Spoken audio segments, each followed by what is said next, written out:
Live.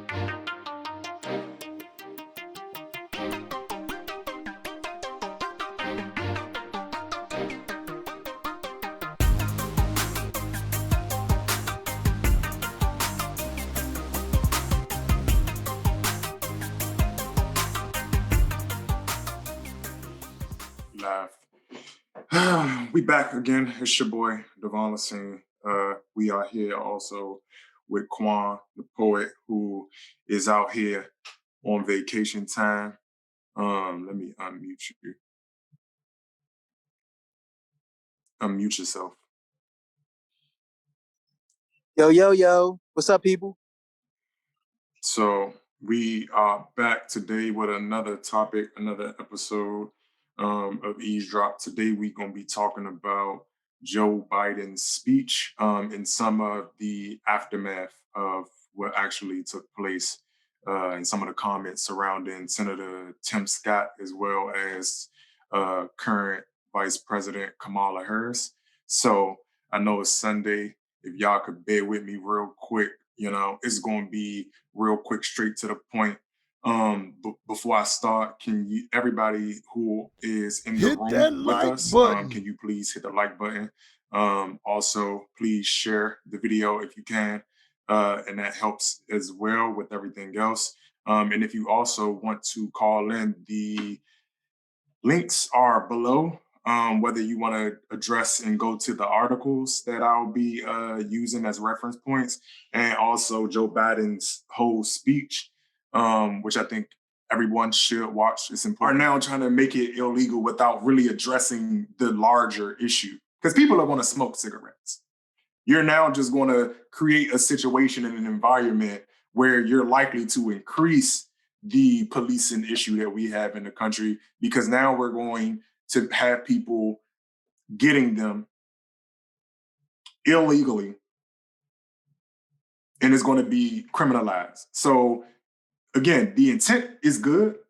I hope I see where you're trying to go with that one. But when you look out and you see the outlook and you see how it all comes together, I don't think making or addressing things in a roundabout way helps us at all.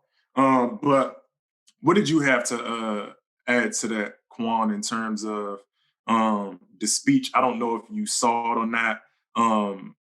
I don't know if you saw the speech or not, but what did you have to say in about all of the rumblings that went down after Wednesday night? It was a pretty decent speech. I was kind of surprised at the fact that a lot of the Republican base didn't really react to a lot of the different, policies that they obviously are going to be full intended to block. Normally in normal cases, they let it be known that, hey, we're not happy with X, Y, and Z bill.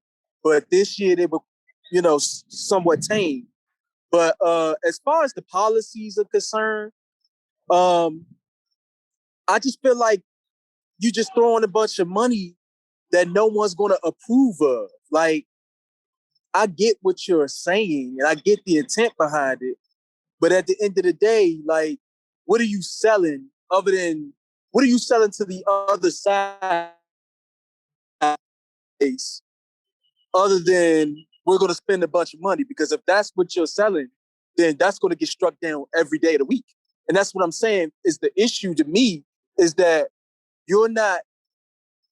Democrats are not taking in consideration that you have to give and take. You know what I mean? Like, what makes you think as a Democratic president in a 50-50 split Senate that you're just going to be able to spend upwards to what, $8 trillion? And they're going to sign off on that? That's benign. Like, I don't understand why they insist on creating policies that are obviously not going to fly with the other side. Like, I don't get the point. So I would disagree with that position, right? Because here's the thing. You don't want to, that's part of the problem with America, is that the politics are done in a way where you go in the room having already capitulated to a far right wing entity. The issue with that is that you have now moved yourself over more to the right to adjust, which we understand that the way that they govern, the way that the GOP governs, is not going to give the resources necessary to most citizens because the base in which they serve, and Democrats do too, but when you talk about, trying to go in and trying to do things when it comes to policy, I'm a firm believer that you go big or you go home and you negotiate that down. You don't go in based on a defeated mindset. I'm going to put everything in it that needs to go in it. And we can have that conversation afterward and we can get the support. My issue was that, even in talking about the $15 minimum wage, which I don't think is enough, especially in the way that it's being proposed to be laid out, because we're talking about increases over a 4-year span. And so by the time it gets to $15 increase, now we're talking about the $15 also not being a valuable source of or livable source of income. So I believe that you got to go hard. I believe that you got to go in there and put it all on the table. I think that's why the left loses to establishment Democrats. And I think that's why Democrats overall lose to the GOP, is because everybody capitulates. It was no reason that Bernie Sanders, AOC, the squad, and everybody shouldn't have just doubled down on a lot of the policies that they have been running on and campaigning on when it comes to giving people access to resources and citizens. But that's why. That's why. And they shouldn't, and again, they should go in with even actual more.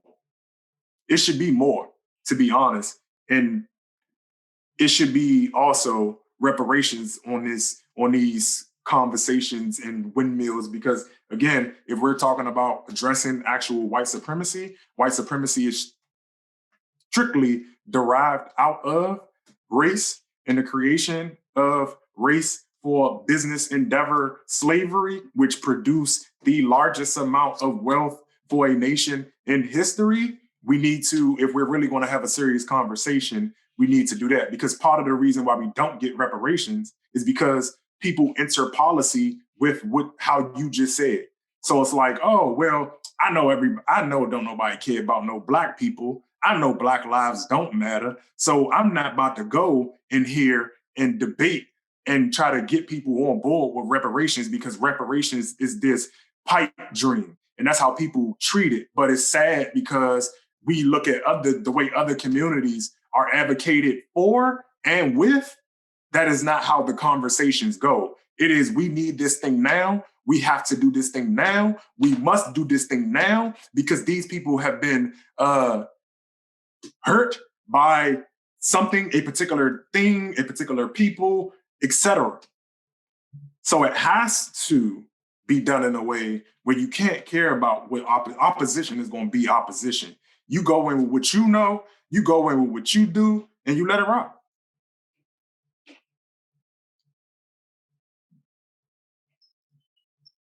What'd you say? No, I was saying, am I, let me check and see if I'm muted. No, you're not. No, okay. Yeah, I agree with that point. It's just, to me, the way I look at it, thank you. The way I look at it is like, if I know for a fact that the price tag is going to be the issue, you know what I'm saying? I would be trying to negotiate that first. You know what I'm saying? No, explain it to me a little bit. So, like, okay, if we know for a fact that my spending bill, the biggest issue. Mm-hmm. Oh, what you saying? Stay still, because the sun. Okay, sorry about that. If I know the biggest issue is going to be the price tag, one of the first things that I'm going to try to do is to negotiate the price tag or put in consideration what the other side would also consider as far as the price tag.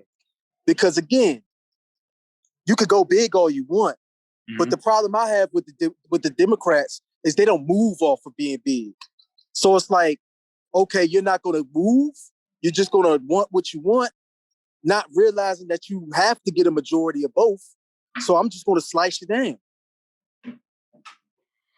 Like there's nobody that's willing to go across the aisle on either side, which is why you get what you get too. Like at some point you gotta be adult enough to know, like, okay, this is what it is. But at the same time, I realized that I need to, in order to get what I want, give a little bit as well. Like that's just life. Yeah, but you also got to take into consideration who. So it's like for me, when I look at, you got to take into consideration who you're doing the bargaining with, though, especially when you're talking about. Yes, that is true. Because especially in a more, I guess, romantic or platonic type of relationship, I would agree 100% that the reciprocity and the compromise is there. I do believe that even in politics, the element of compromise is there. It's always going to exist. My biggest thing is don't over compromise, because you can over compromise, especially when you know your opposition does not care. The whole reason that people continuously get upset about this vicious cycle is because we know who the GOP is. A lot of the reason I don't ever, it's not that I don't critique them, but part of the problem with focusing on them is we know who they are. We know what they are. We know how they move. So if we're going to move forward the way people are saying, that means that I have to disregard a person who is trying to regress, because it's not a matter of talking to a opposition that is opposition in good faith. You can be opposition in good faith, but we're talking about a group of people, the GOP, a collective ideology that is problematic in the sense that we're trying to get people and move people forward, the collective mass, when their ideology is centered in and around the complete opposite of that. So on a regular day, yes, I would say compromise. I would say think about those things that would go into what your opposition and what they might necessarily need back from you for these trade-offs. It's always going to be trade-offs. No matter if they go in and compromise and say, oh, well, we just going to do 500, we going to do 500,000, just to use a number loosely. I guarantee you they're still going to try to shave some of that off. If you go in 5 trillion, they going to still try to shave some of that off. You can go from whichever way, whichever point you want, they going to chop it up. Period. Point blank. They going to chop that baby up like blah, blah, blah, blah. And what I want to do is, because I think this is a good conversation to segue into the next topic. So for everybody who is still with us, if you're watching, like the video, share it. And if you are here with us, leave a comment. Tell us what you think. Tell us how you feel about the speech if you watched it. Just in general, and even, how you feel about his first 100 days. Because I know there's been a lot of conversation in and around that in general. I'm not rather woed like most people are. I think it's a pretty average 100 days, especially if I'm talking about my community specifically. It was a tragedy because we didn't get anything after we came out in record numbers and put him into office. Because let's not forget that 60%, like that 60% that you're talking about doing business with, that 60% who voted for Trump was still there present. And the race was too close for comfort. So I want us to all remember and reflect on that. Um, so it is what it is. Hit the like button, please. Share the video, leave a comment, and if you want to call in, give your opinion, there are some links below that you can just go ahead and catch and drop in. Again, you can disagree with me. We love the debate back and forth because I think the conversations are really where the solutions are. And I'm talking about honest, genuine ones, not, the easy happy hour type of conversations where nobody really, says anything that people don't disagree with or that we feel like is taboo. I think we need to have the taboo discussions. And so that moves us into the next discussion, which is very taboo. In that same token, Senator Tim Scott had came out and made some comments about America not being a racist country. And then from that, Kamala Harris doubled down on it and said that America is not a racist country, but has basically, in short word, again, you can check the description box below. In short word, she said, it's not a racist country, but it has a racist past, and we need to talk about that past. I want to say first that I was not a fan of Kamala Harris. I don't think that she's genuine because, again, this goes back to her calling Joe Biden a racist, which I do believe he is a racist. But I didn't appreciate the fact that she went back on her word. And then when asked in an interview, she said it was just a debate. And don't get me wrong, there are racist people in this country. But I, as a Black person, would never just, as an African American person, because I understand what calling somebody a racist is, I would never use that. I would never use that in passing to just say about a white person because it's a heavy charge. To just walking around calling people racist is not cool. I don't care what color you are. If you are calling somebody racist, you need to stand on that and also provide why they are racist. Especially when we are talking about individual versus collective. Now, if you want to say collectively, yes, white people are racist because of the institution and how, again, the creation of the race was developed for that very reason to work as a yin and yang with quote unquote blackness. You can't have Black without white. They work hand in hand with each other, right? And so when I hear Tim Scott, who's also a Black male, say this and make these comments, it goes back to what I was talking about earlier when we talking about undermining the not just Black narrative, but the American narrative. Because what it does is it reorients the history. It scrubs the history. And you put people in a mind frame where, again, now we're just talking about addressing individual acts of racism, which that's not what we're talking about. That's not what Black people are talking about. That's not what Joe Biden was talking about when he was talking about white supremacy. When you talk about whiteness as an institution, as a business model, you have to understand that, again, we talk about the inaugural policy. Race is a policy. There are things that came out of that policy. That policy was used to justify another business endeavor. So race is one business endeavor, and then you have things that come out of that form as a whole. So when you say, oh, America isn't a racist country, it absolutely is. America single-handedly invented and codified race within its laws and in its institutions, in the mechanizations and how companies and people work. Again, we're talking about a country that, and this is where it gets tricky because it doesn't help white people either. And I'm talking about the average everyday white person. This is why you all should start pushing back on this as well as the immigrants, whether you're white or black immigrant, right?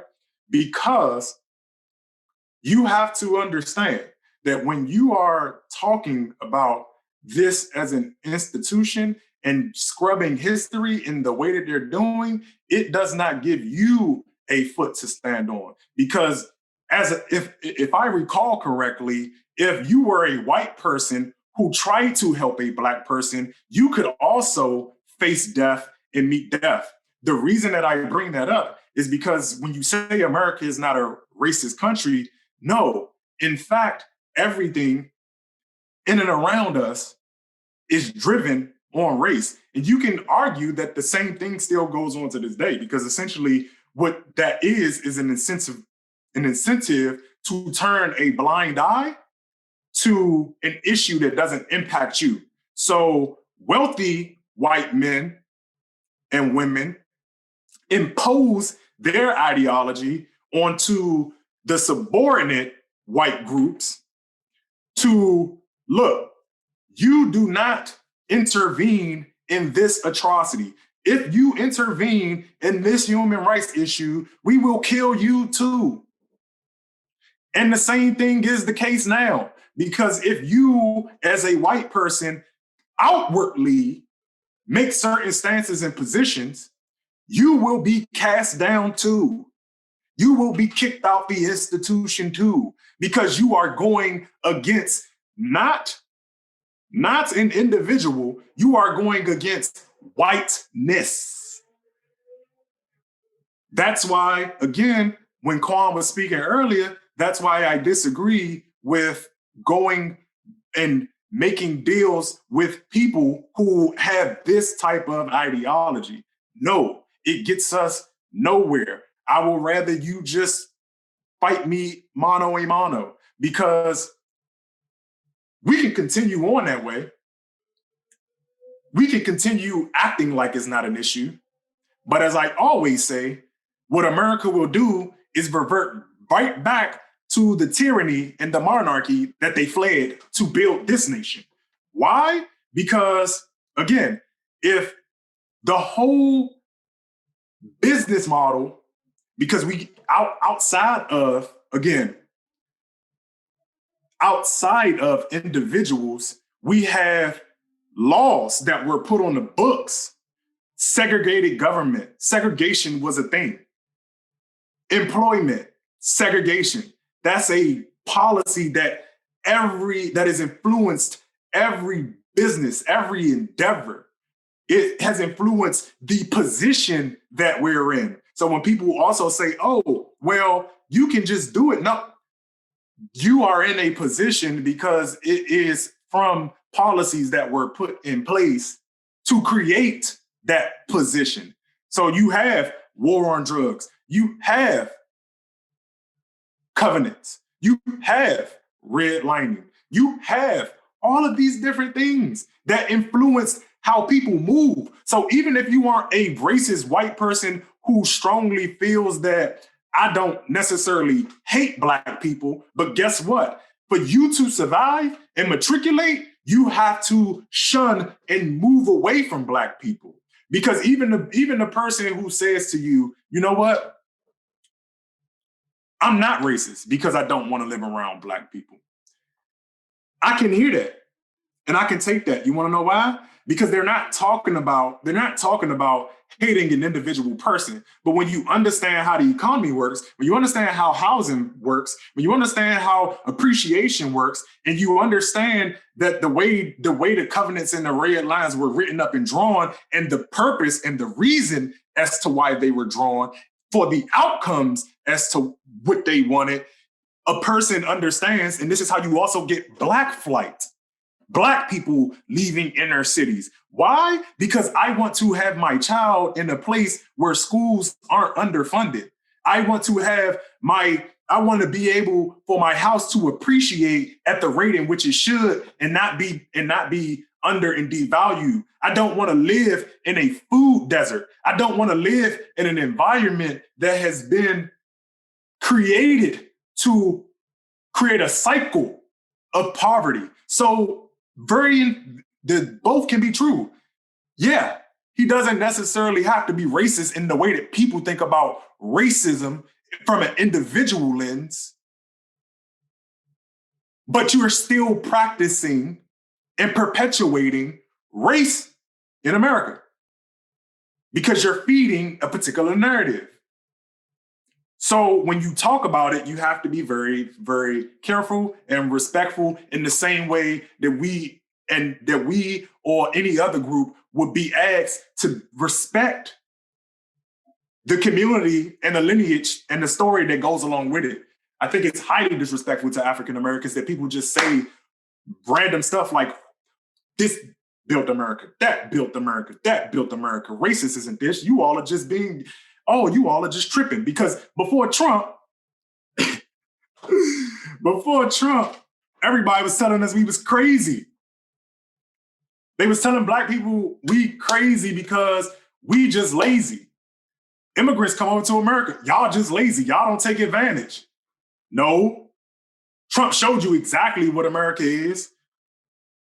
That 60% of white people showed you exactly what America is. And I say exactly because that's straight in your face.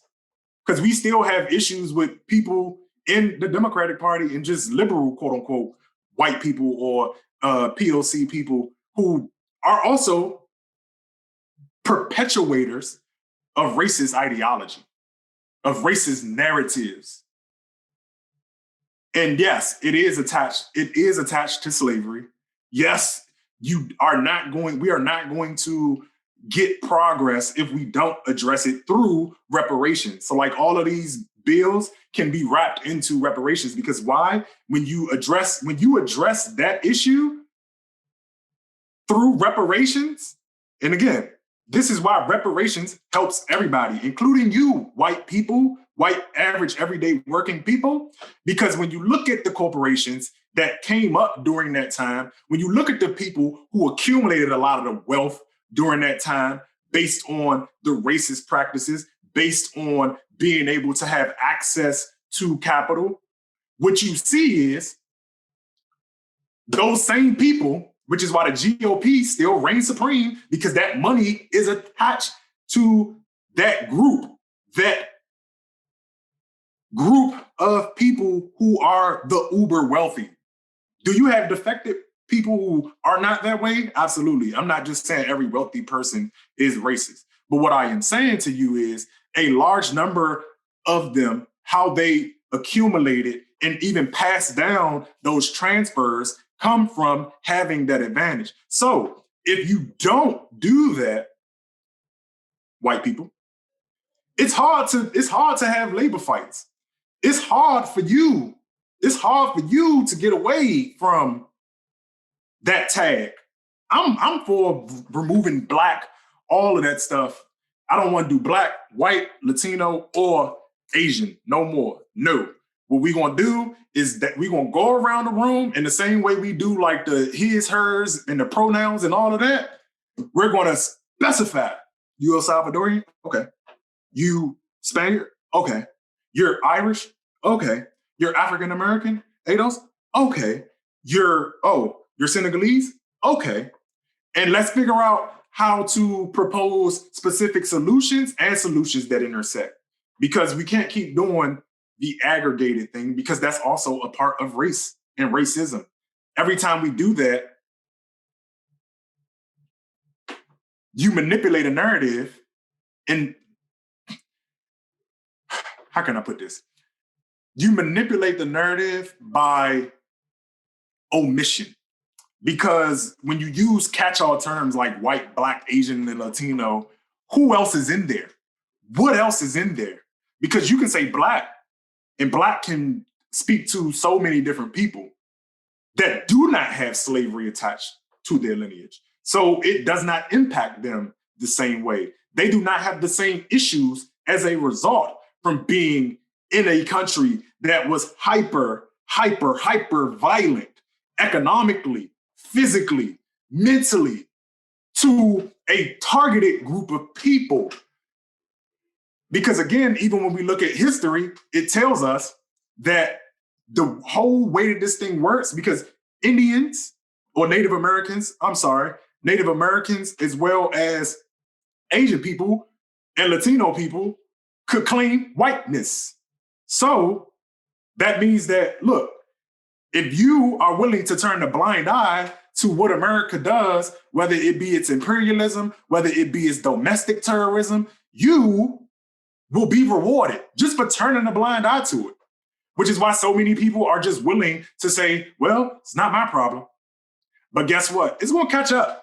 If we don't address it, it's going to catch up to everybody, because in not acknowledging it, we aren't getting rid of white supremacy anytime soon. And again, reparations and addressing these things is not to say, because people rebut with, well, you can't get rid of race. People are always going to be racist. Yes, that's not what we're talking about. I don't care about people being racist. I work with racist people, and that's fine. They can do what they want to do.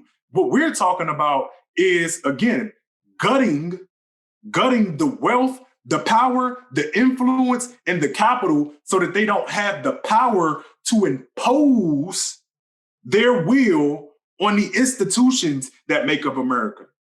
We don't want them to have the infrastructure that allows them to pummel through.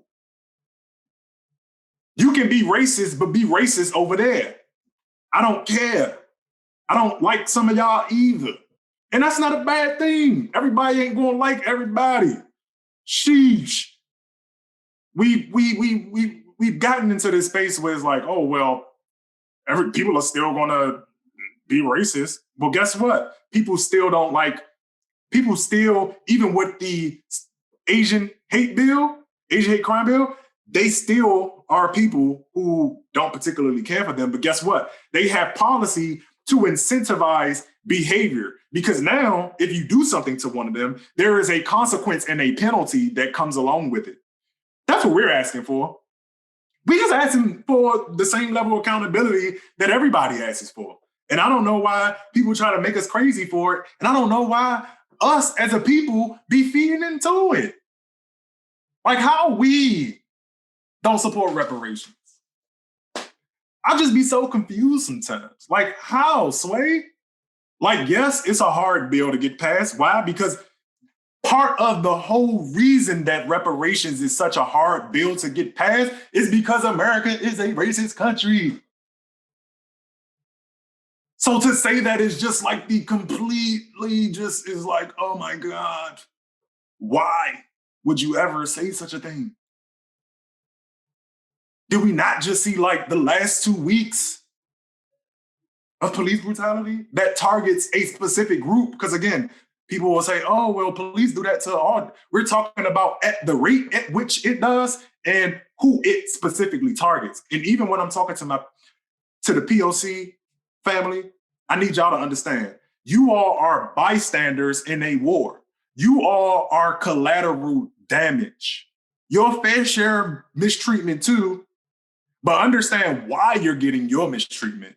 You're getting your mistreatment so that you make a decision. Do I want to stand in solidarity with these Negroes, or am I going to turn the blind eye because that ain't my problem and be rewarded by whiteness? That's why you get what you get. And on top of that, again, sometimes it's mistaken identity, because the browner you get, the darker you get, because race is very phenotypical. I may not know this brown or black person is of African descent, because I don't do the whole we all the same and we all know. We got sold over here. It is what it is. We can have a conversation about it. Y'all sold us. It's cool. Because we're going to have that conversation to really address white supremacy too. Because everybody going to have to take account in what put them on top. Because I'm also, as I tell people, not here to just keep talking about white people. White people have got their fair share of blame to take on. Yeah, absolutely. But there's a lot of other people, when it comes to this white supremacy thing, that need to take some accountability. Because you can't keep saying white people do this, white people do that. Oh, but then we got the power, we got the power, we got the power. So are we going to stop making the sacrifices? Because you can't keep saying, oh, well, We can't do anything. It's part of the game. Defect. Nobody says that you have to take certain roles. Nobody says that you have to take certain jobs. Nobody says that you have to do anything. But when you do, understand that that is an incentive for them to keep doing the same thing. It's like, for example, with music. Everybody says, oh my God, nobody wants this. But people keep listening to it. People keep paying attention to it. And so guess what? It keeps making money, so it keeps on going. Same situation here. Look, ain't nobody telling us we got to be in white spaces. You just don't want to sacrifice a cushy lifestyle. Let's call it what it is. Let's just call it what it is. And look, I'm talking about my damn self too sometimes. Because I've been there. You just don't want to sacrifice a cushy lifestyle because you understand, again, proximity to whiteness because of how race works. Whether you're talking about housing, whether you're talking about social clubs or whatever, proximity to whiteness gets you resources that helps you survive. Because the way that the history happened, the way that the country, the institutions, the corporations, the collective mass moved, this is the result. We live it every day. And for people to say, oh, this isn't a racist country, it absolutely is. Everything about it is racist. Everything, again, we still walk around calling ourselves white and black when we know it's a false construct. What is it? What is black? I am not black. What is that? What is white? No, just speak on your nationality, your ethnicity, and your origin. That's it. That's the first step. That's another step to get away from race. But we can't get away from race if we keep using racist terminology. So yes, Black people, we do participate in race and racism. We also have to self-correct ourselves and not just try to say, oh, well, they got to stop doing that. Okay. They're not going to stop. They showed you who they are every single time. Every single time. We know who they are. We know how they move. And again, we know how they move because, again, even if you're white and you start doing some flaky stuff that go against the collective whiteness, you're done, son. You're done. There's no games out here. There's no games out here. You know how many white men be taking L's and white people be taking L's trying to, again, push back on power? Power don't care. Power wants to amplify and replicate itself. That's in the physical and the ideological sense. Because why? I need to create more me's, not always physically, but mentally, ideologically. That's why the narrative is so important. That's why you can't allow certain things to be said without pushback. You just can't. Because guess what? If you allow that to be said, then other arguments can be made. And we're still here 20 years from now talking about first this, first that, with nothing to show for it collectively. Because people have a bad habit of living in the individual experience and going from that. No, when we're talking about politics, we're talking about race, it's better to keep it at the institutional and collective level. Because again, we can all point to some, I live next to a lady, a white old lady. She cool people. But that doesn't mean just because she cool people and I know other cool white people or other, again, even when we talk about the immigrant groups, just because I know some cool Latinos, just because I know some cool Nigerians, some good ones, some good Senegalese people, that don't mean that it's a whole word that's part of your collective culture to disparage my group So that has to be addressed because that's a collective consensus that y'all came to and it's understood when it's spoken. So when people say, oh, well, everybody not, we know that. We know that. Can y'all stop gaslighting us? That's not what we're talking about here. We're talking about institutions, corporations, and nations. That's what we're talking about. Who use their collective power to impose. That's what we're talking about. Whether you know some cool subgroups, and that's here nor there. There are good people in every group, and there are shitty people in every group, including ours as African Americans. There's straight trash out there. Straight trash. Straight trash. And it's sad because in a lot of cases, they weaponize race in the same way that they complain about racists, white racists. Because you'll use your identity to hide your behavior behind trash, knowing very well that you just are a bad person. But a lot of people can't come out and critique you in a particular way, especially if you like a black woman, because that's double. And now, again, if a white man call out some elected official who's a black woman, he's automatically dubbed as racist or misogynist. Even, and again, even if you're a male, it's just like, no, let's stop hiding behind identity politics. If you're a garbage person, you're a garbage person. Point blank, period. I think we must get away from making excuses for certain people. Like even when we have conversations about Obama, oh, well, he on one hand, he's so powerful. He this, he that, he amazing, blah, blah, blah, blah, blah. I take that, right? But then on the flip side of that, it's, oh, well, he couldn't do this because of this, or he couldn't do this because of this. And, oh, you know, America is so racist. You know, Mitch McConnell, the greatest senator to ever live, he blocked everything. He like Dikembe Mutombo out here. Now it's we powerless. Now it's we powerless. Which one is it? Do we got the power or do we don't? Which one is it? Do we have agency or we don't? It's a choice that come with consequences. If you continue to acquiesce, that's a choice. Because part of that omission, there is some truth. In our current, in the sense that a lot of leverage has been lost in the sense that whiteness is on trial across the globe. There are uprisings everywhere. And again, and some of these are homogenous nations.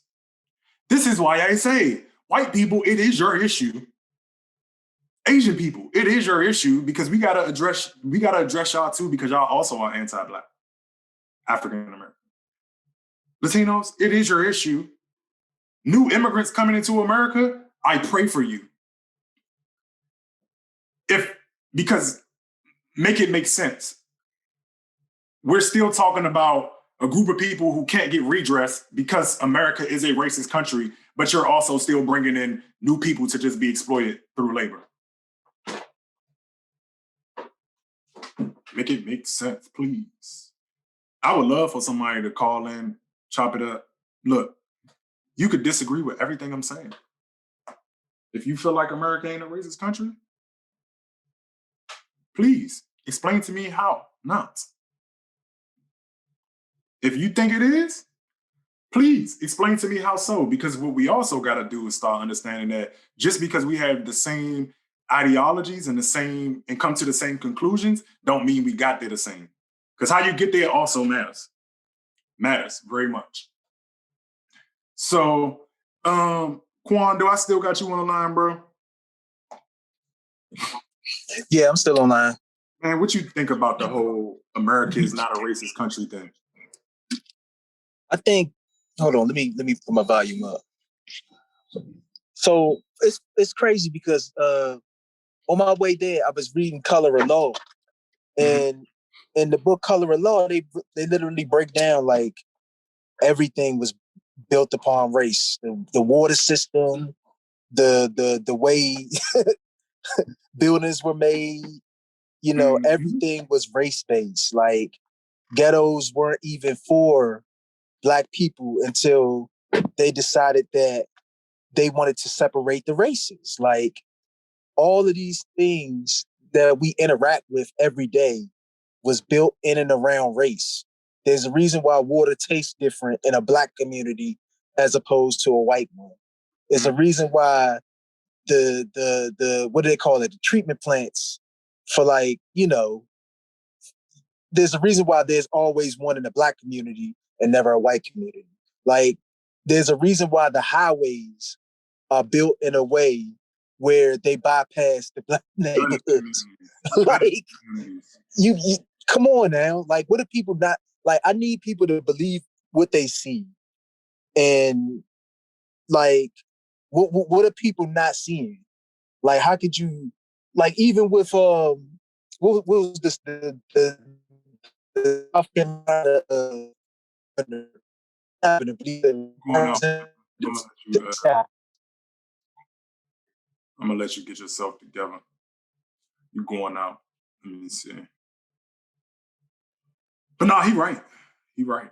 Cause again, when you talk about the destruction, anytime we tried to build something, look, man, you got what's that? Not the Freedom for Information Act. I forget what they call it. That slipped my mind so fast. It's a veto power in terms of taking the land. Shit. Well, the concept is when they come and ask you to sell your home for like a project or a state sanctioned project, from that point, in past, it was used to gut the black wealth or the little bit that we did accumulate through housing and things like that. And so what he was talking about in terms of the railroads and how they were structured and designed, they were used as tools to remove that wealth where people had housing and things like that. So it's exactly like for example, they in our city, they use eminent domain to literally take away whole Black neighborhoods. I mean, we know what Southwest used to look like before they used eminent domain to wipe it out and build a stadium. You know what I mean? Like, how could you not look at that and call it racist? Like, we got to call it what it is. Like, you know who that impacts. Like, people need to look at what's going on and really ask themselves, who does this impact the most? And if it impacts the poorest of the people, then it is what it is. Like, what else can you call it? yeah, What else can you call it? If you're knocking down a Black neighborhood to build a fucking dog park, what am I supposed to call that? I think it gets lost in the sense again. I think it gets lost because people intent isn't always driven from a racist place.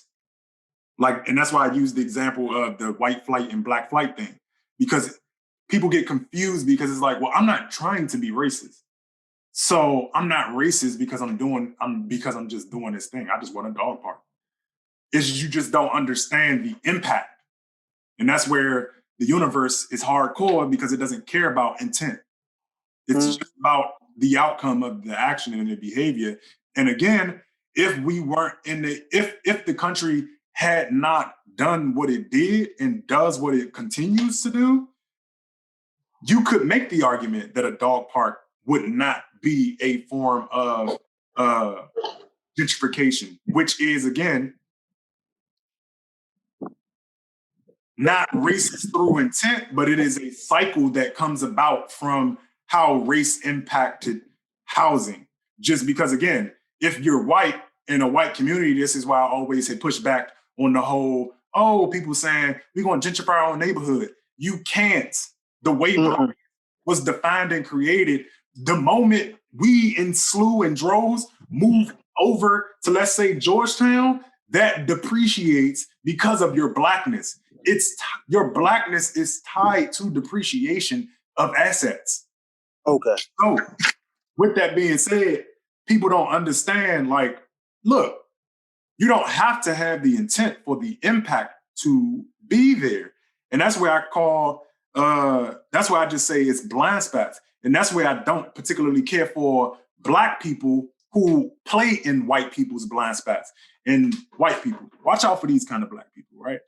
The Black people will come to you and tell you all the bad things about Black people, who will kiki, so they can get access to your resources. And because I've seen it in terms of, you have people who get the resources and the white person is under the mindset or intent that this person is trying to help their community, when really they just pocketing the shit for itself. So you got a lot of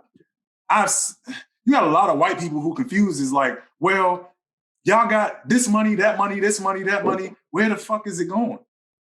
All of these programs, where is it going? Because you have individual people who are just using the access to the institutions, not for collective anything. And those are the Black people who will make you feel good. Like, most people know me. I'm gonna say what needs to be said. I'm not gonna disrespect you, but at the same time, I'm not going to be that person that just always makes you feel fluffy inside, because that's not where we are. That's not going to help you. That's not going to, again, bring you from your blind spot. That's not what that's going to do. And I want people to be covered from that. So it's like, nah, those type of Black people are garbage. They're using y'all. And that's why when you see Black people being like, oh no, they fuck them, and you probably thinking like, why don't I like? Because we see what they doing to you. You just don't get it because you live in whiteness. So you don't understand that. It's y'all community is set up and structured in a completely different way. So you're like, I don't know, why is such and such a sellout? Why are they getting this much backlash for this? Because they plan both sides. They playing us, and then they playing y'all. Mm-hmm. And what I'm saying is, kick their ass to the side. Let some Black people who don't really care for y'all. Again, this is not to say we hate y'all or anything like that, but may not be the fluffiest. May be the one who rub you a little bit wrong. And guess what? Guess what? Those are the Black people who probably gonna be like, I'm trying to be left alone. I ain't trying to be in your face all the time. So they're more likely to take that and build a whole community. Because I don't, like, y'all cool, we can come together and we can link up together, but I don't think there's anything wrong with people being identity first driven. Like, even when people start talking about like, oh, it's not racist for a white person to say, I only want to marry white people? What are you talking about? I'm Black, and I feel the same way about Black people. Yeah. They want to marry their people. That's fine. What are you talking about? The issue comes in when you're talking about having the collective will of institutions to impose that on everybody, whether you're white or Black. That's the problem. Yeah, and going to the side, that's cool. What were you saying? Yeah, and if I was to chime in, that's why I always say in this, I don't want to call it a war, but in this battle, we're really going to have to ask ourselves, how many jobs are a lot of our Black people going to have to lose? Because I promise you, there's a lot of Black people whose job is solely to be a buffer to us not getting a fucking thing. Like, that is a real thing. Like, you have the one person in the room who only wants to be the one person in the room who just wants to keep everybody else down. Yeah, but that's a different form. It's disgusting. Yeah, that's a different form that you're talking about right there, in terms of that's a knowingly racist person. Because that's when you start talking about knowing, like choosing tokens versus just becoming a token. Because you have people who seek out tokens, and then you have tokens who just blow in the wind. But those people who seek out tokens are definitely just apparatus. Yeah. Because it's like, no, I know why you're here. I'm making you the face of inclusion without real access. And I double down on that. People need to stop getting mad at other Black people for calling out our tokens. I'm tired of it. Like, if I call someone that's on that BS what they are, I don't want other Black people coming in, swooping in, talking about no. No, you know what they are. You know what they're doing. You know the behaviors. You know the patterns. Call it for what it is. Mm-hmm. Call it for what it is. So we're going to end it off like this, beautiful people. If you still with us watching right now, hit that like button. Please hit the share button and leave a comment. Tell us some things that you would like us to cover, whether it be on 10-minute drill, over here on eavesdrop. Please do that. That helps us out over here as a small channel. And I want to say thank you to everybody who did take the time to come in and join us. And I'm going to just leave with one thing, man. Look, access, diversity, and inclusion without justice and equity is torture, because you're just in the room at the whim, at the beck of whoever. And that's where we're at. We have diversity and inclusion without the equity and the justice. And so we're still in the same position, still having to play the same game in a racist country. So, y'all, I appreciate you. It is what it is. Thank you for coming on this Sunday. And we're going to be out. We're going to catch y'all next time. And this is Eavesdrop, Quanta Poet, Devon Lassine. So thank you. It is what it is.